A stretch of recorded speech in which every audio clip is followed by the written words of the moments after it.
All right, let's get into today's lesson. So we are really smack dab in the middle of a series that is called How to Read the Bible. We started this at the open of the new year. And what we said from the beginning here is that our desire is through the course of this series that we can find a new paradigm, ultimately the true intended biblical paradigm, to read Scripture through. Every one of us, because of our experiences and our traditions, we come to reading Scripture through a certain lens. And sometimes that cannot necessarily be a helpful lens. And so we talked about some of the ways that can happen. And I think some of the ways, especially in the modern West, that we trip up in that endeavor. So we've been working through what is the actual biblical paradigm and perspective that we are to look through. So we started by talking about how the Bible is both human and divine. We talked about how this has traveled through human hands and human hearts and human history and human experiences, but we believe that it brings to us a genuine word from God. We believe that it is inspired by God from beginning to end, not only of the book, but of the process. And we very much believe in that and trust in that. And so we continued to move forward. We talked about how this is unified literature. It's unified in its narrative story. It's unified in its collection and how it's been composed. And so it's something that we very much need to understand.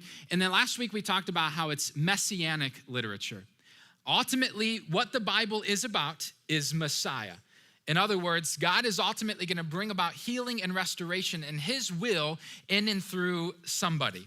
And we as Christians believe that is through Jesus. And so that's how we live our lives. That's what shapes and forms us as individuals. And so we're going to continue to move forward, just build this paradigm out more and more. Yeah, and I just want to say, we all kind of have different walks of life, different experiences, different paradigms coming into this. And while sometimes if you have a certain paradigm shifts are tough, period. No matter what it is, they're tough because it's challenging whatever your current, understanding is. But I do want to say that for me coming into this, I did have an experience, a teaching, an upbringing that gave me a lot of teaching of Bible, his scripture.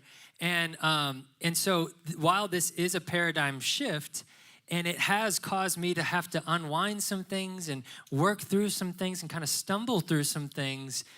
Ultimately, it drawed me closer to him through it all. So things that while I had some teachings that took place that maybe came from a different paradigm, it still gave me some foundations that I could come from. And that, through all of this, I don't want this to crumble foundation. I want this to be something that actually says, oh, you know what? I've heard about that. I saw it this way, but I'm seeing it now a different way. And that's exciting. And now I feel like I understand. In fact, it makes more sense to me now that I see it that way. And so I just want to make sure from the standpoint of paradigm shifts are tough. Sometimes you have to struggle and stumble your way through them. But ultimately, we want this to draw us closer to him, to grow in him, to understand him more and more and more. So that is definitely the goal here. Yeah, absolutely. So what we want to talk about today is that the Bible is meditation literature. This is kind of the next principle or foundation that builds out a good and right paradigm. And to me, this is one of the most important ones. I think on the base level, it's one of the more simple concepts, but I think it's one of the most important in terms of actually seeing Scripture how it's intended to be. Yeah. So meditation, let's break that down a little bit so that we got a good understanding of that. Because we're not talking about kind of the meditation that we think of really today in the emptying of our mind, right? That's kind of what we think of meditation today is this clearing of our mind. Blank canvas, yes. Mindfulness. Yeah, so good practices. Yeah. That's not what we're talking about when it comes to reading Scripture. When we say that we are supposed to meditate on this, what we simply mean is we are supposed to ponder and contemplate over a course of time, allow these things to circulate in our hearts and in our minds, and that is ultimately what shapes and forms us. Yeah, so there's times where I'll read something, I'll watch something, I'll listen to something, and at first pass, I'm like, okay, hang on. Like, what was that? Like, I'm still trying to get that. And as I just like push pause on whatever that is, and I begin to just kind of circulate, like you said, and repeat that in my mind, it's like drilling into me. That's more of what we're talking about. Yeah. So really the reason that it is this way is because this is a specific style and feature of ancient Israelite Jewish literature. So we've talked about this, we keep repeating it, but it's worthwhile. When we pick up the Bible, we are not reading modern literature. We're not reading a book like it is written today. Today, we are very rational. We're very logical. So even when we're telling a story, it has a very clear beginning and middle and end. We're going down a very clear linear path. But this literature is not written that way. It's not intended to be read that way. And so the reason that is because there are these designs and these themes, these really complex things that they're building out. And so they want you to think about it. They want you to go into deep thought and meditation on what these things are really leading us towards. So Devin and I made a bit of a statement here on how we think this ultimately plays out. So we'll put this up on the board. But here's what we have to say. The Bible is not a list of philosophical proofs, but is instead meditation literature that is designed to be read, reread, and meditated upon as it forms and shapes us over the course of a lifetime. A lifetime. A lifetime, yeah. So I want you to like soak in each part of that. It's designed. So this is a purposeful feature to be read, reread, and meditated upon throughout the course of your life. Yeah, so the writers themselves, as they're writing, are not trying to resolve the tension for us. Mm-hmm. They're not trying to, as much as we want to resolve, we want that logical next whatever, mm-hmm. They're not trying to resolve it. They're trying to create that tension. Yeah. And so the very thing that we want to do, they're almost doing the opposite. They're trying to create that tension. Well, resolving tension is one of the main features of our written communication today. Again, that's what logical means, right? We want to resolve that. They're purposely doing the opposite. They're building these things up. Why did God accept Abel's sacrifice and not Cain's? They don't answer that for you. They're building up attention so that you meditate upon that and you think through that. Why would God do that? What does that mean about the larger story? And boom, you're into exactly what they're trying to do. Yeah, I even think about like teaching the kids something, trying to teach something, whatever it might be. It's gonna soak in, it's gonna stick a lot more if I help them get to it themselves, right? If I try to help guide them to it rather than flat out just tell them. In any story, any movie we watch, any book we read, purposely creates that tension in the story to the point, a good one is to the point where you're like, oh my gosh, someone do something, and it's that tension that builds. But does that feel like nails on a chalkboard to anyone else where it's like they're purposely creating tension? Like when we were talking about this, I started chuckling because I'm like, that is the exact opposite of everything we want. But yet, as we lean into it, it actually brings so much color and light to things. Yeah, it's a much more powerful way to communicate. And so we have to understand that. So there's been an interesting, I think, shift over the last century or so. And this is even taught in seminary a lot of times. But the concept that the Bible should be easy to read. Like it's really clear, it's really simple. So spend some time in it each day. Go ahead and download those facts and apply them to your life. And boom, you're good to go. And a lot of us think, well, certainly that's how God would communicate to us. He would want to be really clear and resolve the tension for us. But the truth is when we have that perspective, we are forcing a modern approach onto an infinite God and an ancient form of literature. We're forcing that on it because that's not how it's intended to be. So we're talking about an ancient people, an ancient culture, ancient language, ancient literature, and we have to honor that. We have to honor that over the course of our lifetime, we are to read, reread, and meditate upon these things, and that's what will lead us to wisdom and understanding. Yes, and at the same time, there are things that are clear. Mm-hmm. Like it is clear what Jesus did. Mm-hmm. The gospel is clear. And so I don't want that to be just a blanket statement. Yeah. There are things that are clear. Yeah. The truth is this literature is far more creative and artistic than we're used to. And that's scary for us because it feels like, well, is this just an open playground where we can think and believe whatever we want to think and believe? That's not what's happening. They are still purposely taking us on a journey. Yeah. But the path is a different path Yeah. than we're used to. Yeah. And so we have to very much understand that. So where do we get this concept of meditating on Scripture? And we get it within Scripture. So hopefully that's helpful for you to know. We see it in Psalm 1. You can go read that. We're going to show you in Joshua 1 because I really like how it's stated in here. So this is what it says in verse 8.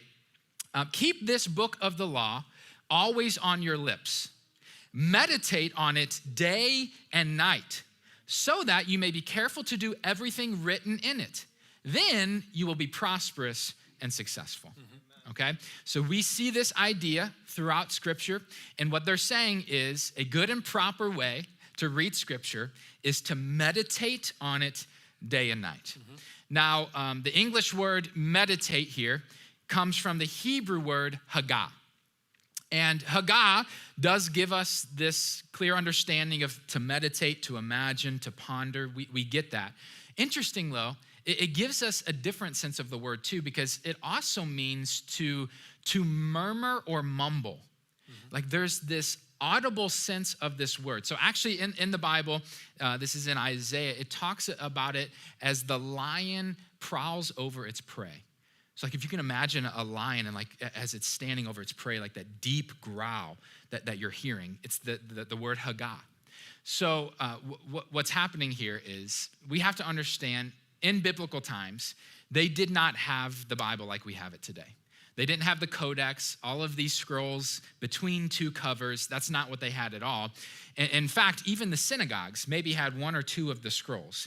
Maybe a really, really, really rich person would have like one of the scrolls that they could read in their own home. So they conceived of these and related with these in a totally different way. Yeah. They couldn't just go home and read the Bible. So what they had to do is they had to memorize it.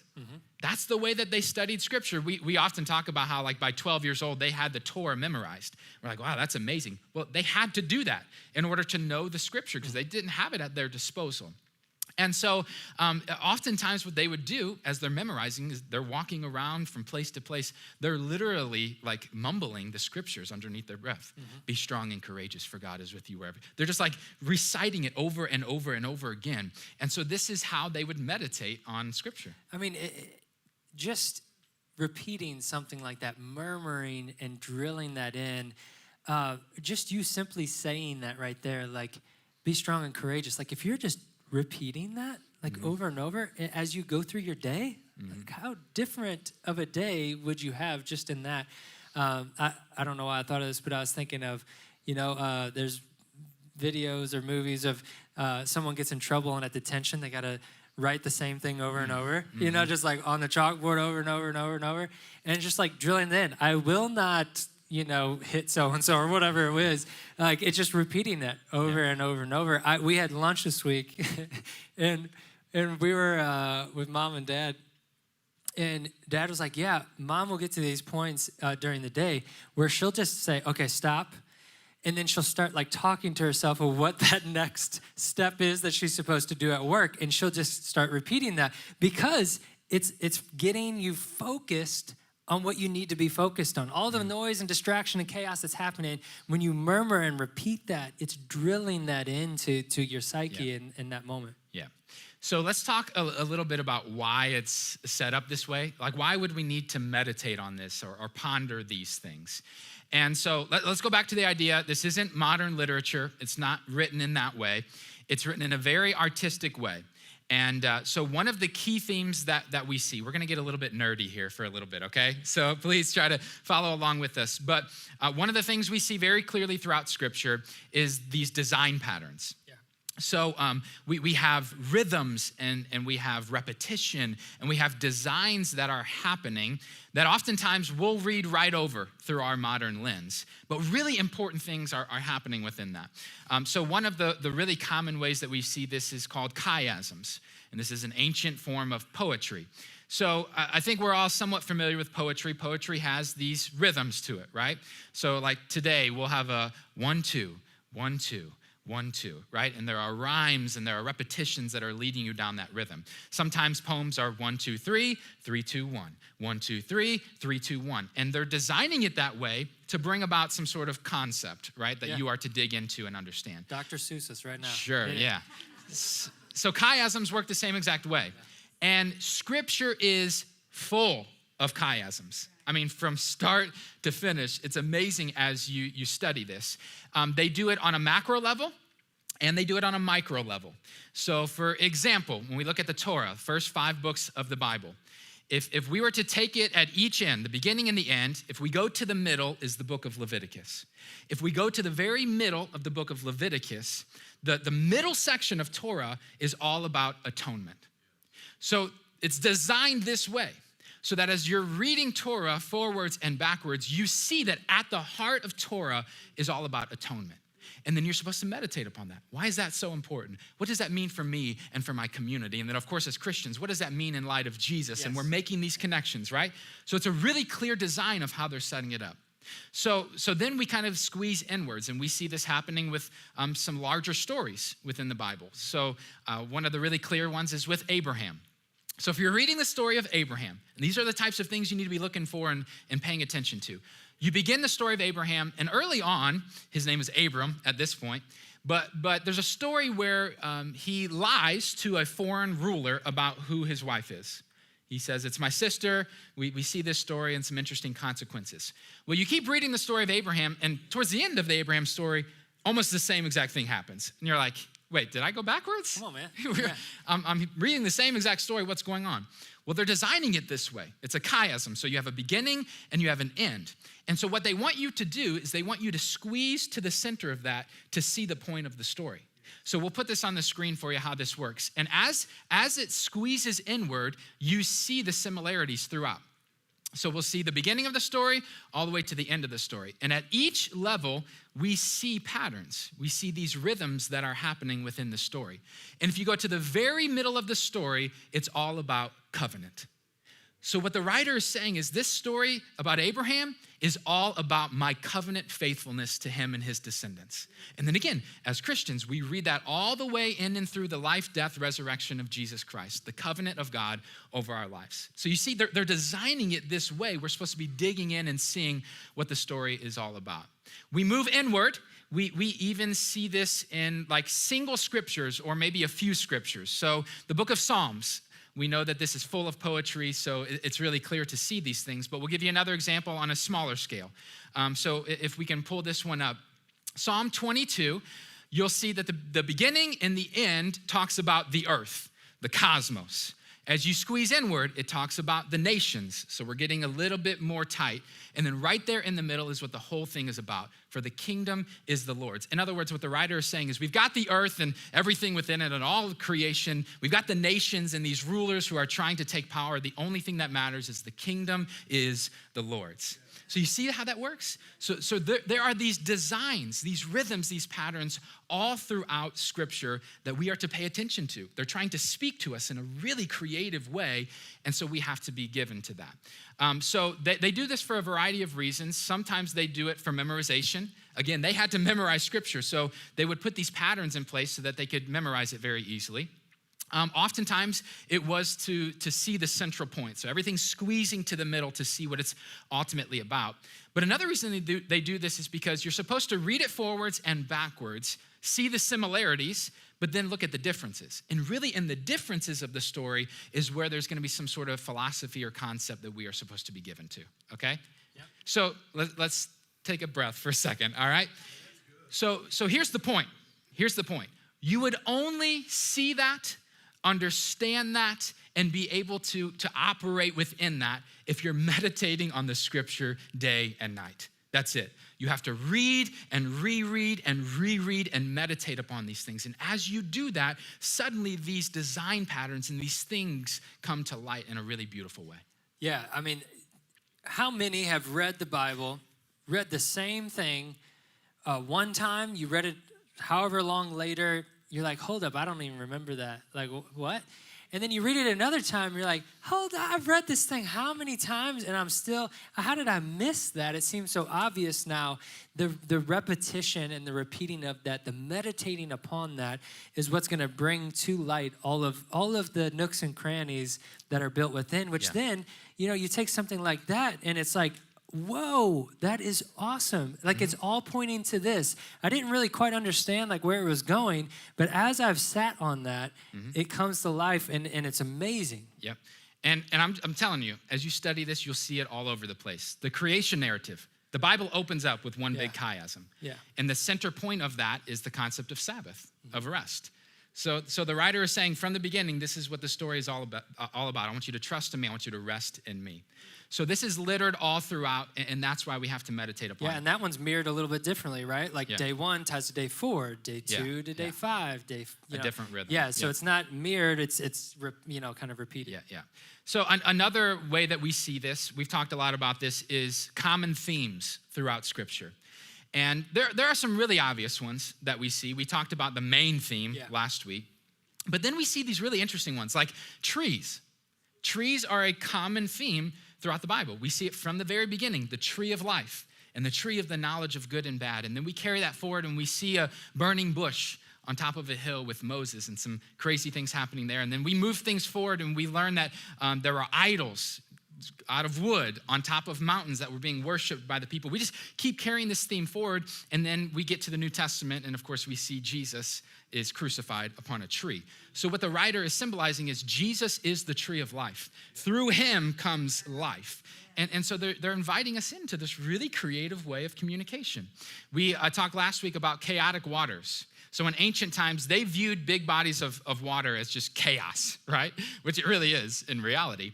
But they would carry that through the narrative. Genesis 1, we see chaotic waters. We carry that into Noah, chaotic waters. Into Moses, chaotic waters. Into Jonah, we see it all the way through. And then in the New Testament, we see this idea of baptism.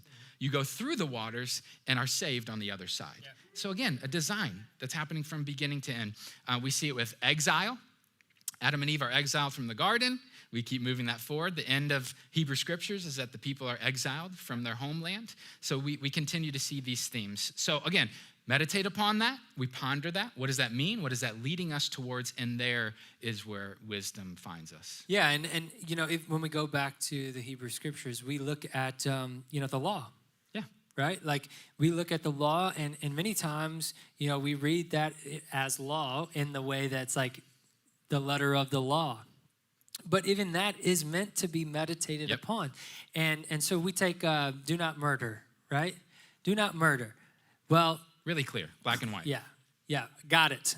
But then Jesus starts to unpack that more for us, right? So as you meditate upon that, okay, so how do I not murder? Well, maybe what does that look like? I probably shouldn't hate them to the point where I want to murder them. And I don't really want to murder like friends of mine or family. It's typically someone that, I see as an enemy. So I should probably not even hate my enemy. And Jesus unpacks that, but it's as we meditate upon it. Yeah. If you just take it as do not murder, okay, got it done, move on. And then you're back to Genesis 1. We're all made in the image of God. We're all inherently significant and valuable. And so you're supposed to ponder that and realize what's underneath. We talked a little bit about this last week, but do not make images. That's within the 10 Commandments, and you're supposed to meditate. Why would that be within the law? Well, it's taking you back to the idea that we are the images of God. And so creating images is not only an assault on God as creator, but on us as his creation. And so then you start understanding what that's all about. I was thinking about do not covet. I was meditating upon that a little bit, and boom, you're ushered right into so many New Testament principles of contentment and gratitude and trust, right? But this only comes by way of pondering and circulating things through your heart and your mind. Yeah, another way that I think of it is through parables, where we get to this, you have to meditate upon it. Mm-hmm. Well, Jesus taught through these parables many, many times. And he almost primarily teaches through parables. And it's, as he taught these parables, everyone was like, oh, yeah, I get it immediately. Like, let's just go. Right. But his disciples who are following him, spending all their time with him, they have to go to him afterward like, yo, can you break that down for me? Because I didn't get all of that. And so the ones that are closest to him are asking like, hey, I didn't quite get that, because he's saying it in a way through these parables that we are able to meditate. We're able to let that resonate inside of us, to really understand, like, what was he trying to say? What is he trying to teach me through this parable? And it's kind of cool nowadays, it's been proven that what sticks most, what we remember most are those stories. And so we have to, one, it helps us memorize. Yeah. But two, it helps us to come to the realization through the meditating, where we come to the realization ourselves. It becomes a much more effective teaching that's going to last with us, stick with us, form us, like we were talking about earlier. Yeah, it's one thing for Jesus to say, forgive, right? You're like, okay, I'll forgive. It's a whole nother to read a story about how a woman caught in adultery is thrown at his feet, and to watch what he does in response to that. Yeah. And then all of a sudden, like, you get chills and you're like, oh, okay, like, we're really supposed to forgive, right? And so it opens us up in new and beautiful ways. So here's one thing that I want to call out with this. We're just scratching the surface with these things. So honestly, it's really complex, really complicated stuff. But here's what I do want to say. I don't want us to be discouraged by that. Yeah.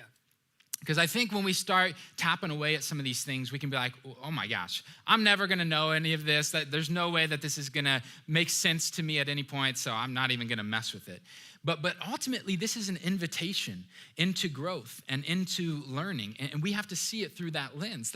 It's a lifetime that we are supposed to be learning and growing in these things. Yeah, we were just talking about yesterday, teaching the kids things.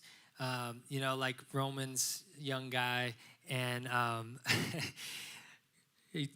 God's testing my patience through it, because it's so elementary for me, for him to just read or understand how to subtract. It seems really elementary to me. So I'm like, bro, just get it. Like, I don't know what else to tell you. It's like right there, just get it. But I was there too. Mm-hmm. And so as I was beginning to learn how math works, it started with, what are numbers? Okay, let me learn what numbers are. And then, okay, let's add them together. Let's subtract them all the way through calculus. Like, that's how we learn things. Is it starts elementary, and then we drill in a little bit more. And we drill in a little bit more, and we drill to where we learn. That's what we do with everything. Yeah. This is no different. Like, we have to continue to meditate, take it in, dig deeper, and then we learn more. Like, life is really complex, guys. Like, we know that. We live that out. It's really, relationships are really complex. Learning is really complex, right? And so we have to take the same approach with Scripture. It's really complex, but it's an invitation into something really beautiful. I think about an analogy of, like, music. Like, everybody enjoys music on some level, right? Like, you can turn on a song and you can enjoy the rhythm or the melody or the words. Anybody can go into it and enjoy that. But then there are people who take that the next step, and you get into chord progressions, and you get into BPMs, and then you move forward and you're into music theory, and then you give your life to it, and you're a producer or a lyricist or whatever, right? There are levels of this. And so we just have to understand that this is a lifetime process in play. And if we will honestly just humble ourselves, honor what God has given us in these writings, it will open up our world in ways that we cannot even imagine. It has in my life, and I know it will continue to. And so I just want to encourage everybody into that journey.